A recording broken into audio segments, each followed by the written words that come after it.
No a príde blondína ku gynekologovi a sťažuje sa. Pán doktor, mne na ohanby nerastú vôbec žiadne chlopky. Doktor sa zamyslí. A koľko máte rokov? 26. No, to by už naozaj rásť mali. A ako často sa milujete? No tak 25 až 30 krát týždenne. Ale drahá slečna, na diaľnici tiež nerastie tráva. Otec príde za svojou 10-ročnou dcérou a hovorí jej: mali by sme si niečo povedať o sexe. Dcéra na to: a čo chceš vedieť, ocko? Miluje sa žena trpiaca na AIDS a malomocný. Po sexe hovorí žena mužovi: musím sa ti s niečím priznať, mám AIDS. Ako dobré, že mi vo vnútri odpadol.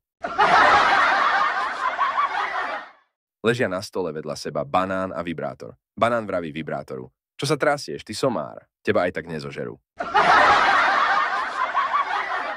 Zuzanka, povedz mi, kedy si prišla o panenstvo?